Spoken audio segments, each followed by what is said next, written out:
জুলাইয়ের ছাত্র নাগরিক আন্দোলনে শহীদ পরিবারের উপযুক্ত সদস্যকে কর্মসংস্থানের ব্যবস্থা করতে অন্তর্বর্তীকালীন সরকারের প্রতি আহ্বান জানিয়েছেন বিএনপির সিনিয়র যুগ্ম মহাসচিব রুহুল কবির রিজভী। আন্দোলনে বিইউবিটির শিক্ষার্থী শহীদ তাহমিদ ও মাসুদ রানার পরিবারের সাথে দেখা করতে রাজধানীর মিরপুরে যান তিনি।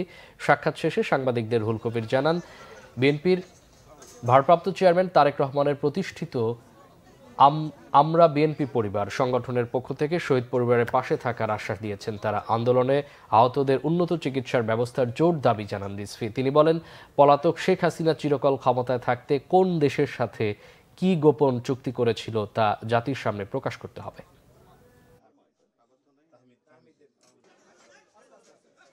আমি আপনাকে অনুরোধ করব, যেসব পরিবারে শহীদ হয়েছে তাদের যদি কেউ ভাই অথবা স্ত্রী যেই থাকুক, তাদের শিক্ষাগত যোগ্যতা অনুযায়ী তারা যেন কোনো সরকারি কাজে তাদেরকে লাগানো হয়, কোনো সরকারি চাকরি যেন তাদেরকে দেওয়া হয়। এটা ইমিডিয়েট দায়িত্ব। নির্বাচন অত্যন্ত অপরিহার্য, সংস্কারও চলবে, কিন্তু সংস্কারের পাশাপাশি গণতন্ত্রের এই যে এই উপাদানগুলি নিশ্চিত করতে হবে। সেটা হলো একটি নির্বাচনের মাধ্যমে, এবং যে সুপারিশগুলো তাদের থাকবে অন্যান্য গণতন্ত্রের আইনের শাসন কেমন হয়, সেটা তো একটা অবাধ সুষ্ঠু নির্বাচনের মাধ্যমে রাজনৈতিক দল যাকে জনগণ ক্ষমতায় বসাবে তারা জিনিসটা করবে।